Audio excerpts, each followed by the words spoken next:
Welcome to Market Research, and this is a new series on the 48 Laws of Power, where I'll be doing a related case study on the finance or business world that relates to one of these laws. So why does the 48 Laws of Power matter so much to our lives and why it's so important?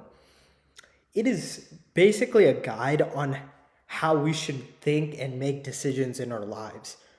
The book gets a bad rep for how much deception is taught in the book. My opinion on this is it is our personal decision to use it or not, but you gotta be ready when someone uses deception on you not to be fooled. The police have to be one step ahead of a criminal to catch him. If you desire a life you want to live, you gotta open your eyes because there will be people to take advantage of you for your own gain, for their own gain. I'm going on a tangent. Going back to the law we're going to discuss today. Today's law is actually Law 15. Crush your enemy totally. Crush your enemy completely. If you leave even one ember smoldering, it will eventually ignite. You can't afford to be lenient.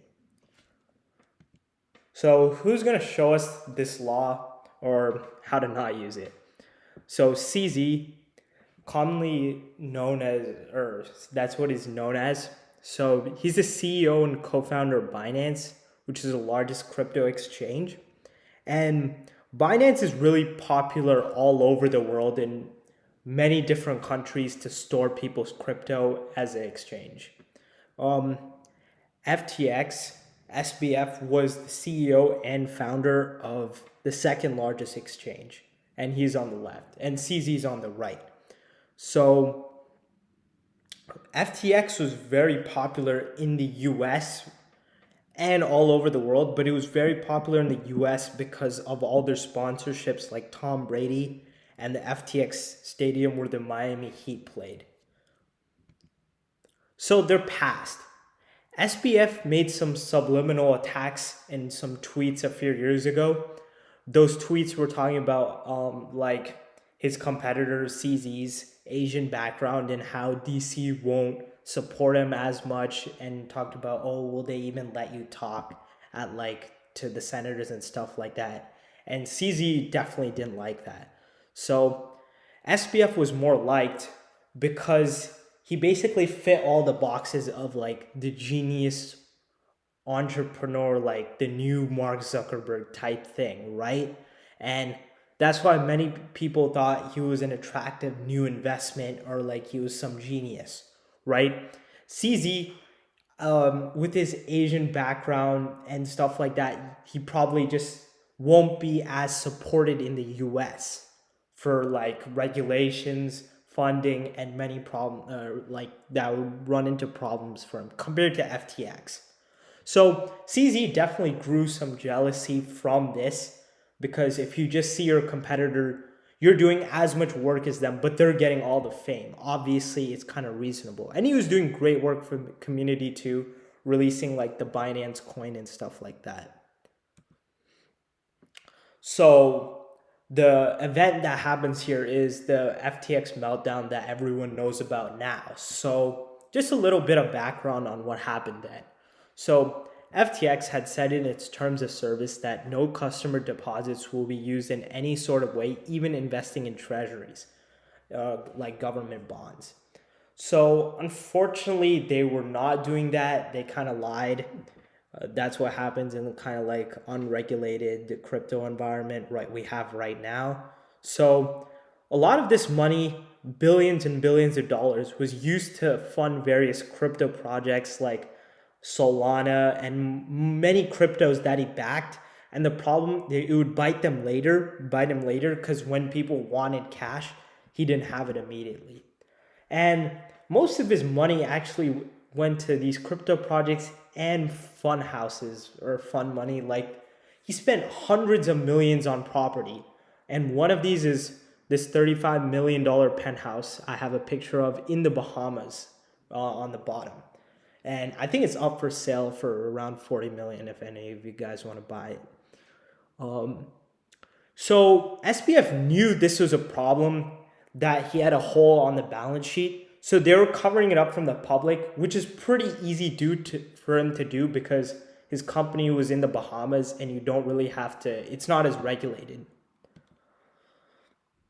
So really, how did this bank run happen? So Coindesk, so they're like a kind of like a new, like a platform people to research on crypto and stuff like that. So they actually found a leak of FTX's balance sheet, which had like a hole of around 5 billion, 6 billion at the time, and they put in they published in the press. And it didn't get that much traction at first, as you see, like the price, like the market isn't really dropping, like maybe just a little bit, not that big of a problem yet, right? And it just went back to normal, right? And then after around 3 or 4 days, CZ sees this, being the highest competitor, right? So he talks about like, so he sees this as an opportunity for him. He sees the problem in their balance sheet. And he's like, oh my God, this could be really bad.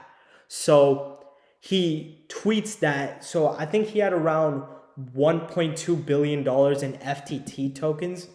And FTT is like FTX's token that's connected to FTX. Example, let's say like how they designed it as was like, let's say Apple stock does well if Apple does well, right? So like they kind of designed it like that. So FTT is like, let's say the token or in like the stock kind of, that's how they designed it of FTX, right? So basically CZ from like previous events, he had $1.2 billion in FTT, which was like a decent amount of like FTX's like market cap at the time. So he talked about, okay, I'm gonna sell it.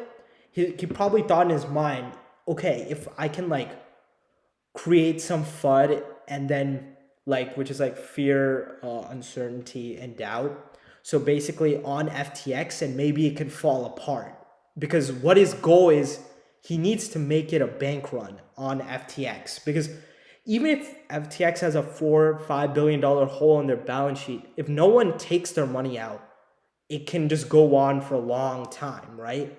It's kind of like the social security system we have right now. It's going on even though it's unprofitable because people keep coming in and like take more debt and stuff like that. So FTX probably thought they could just keep it going.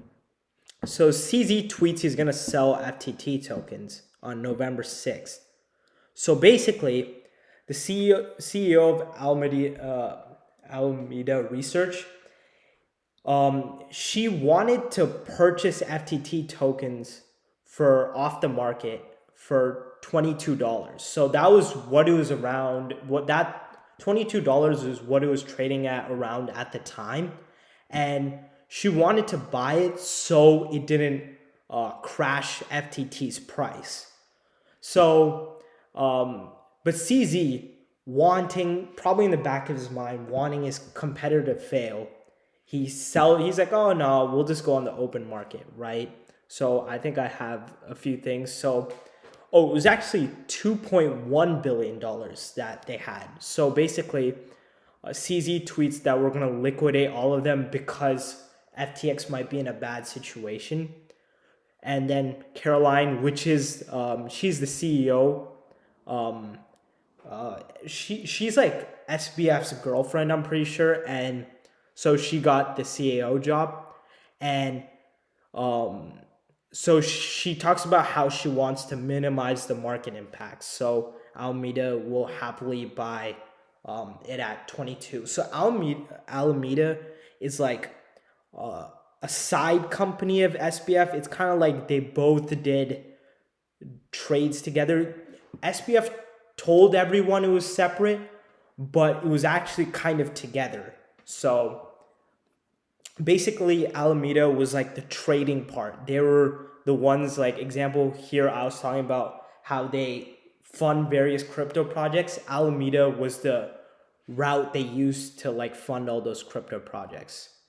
So going back here, So basically, SBF tweets that a competitor is trying to go after us with false rumors. FTX is fine, assets are fine, right? He tweets that right here, right? And then FTX, he agrees to sell to Binance, right? And then because everything is collapsing, it's like he knows it might be really bad. So basically here, so this is CZ's plan to buy FTX.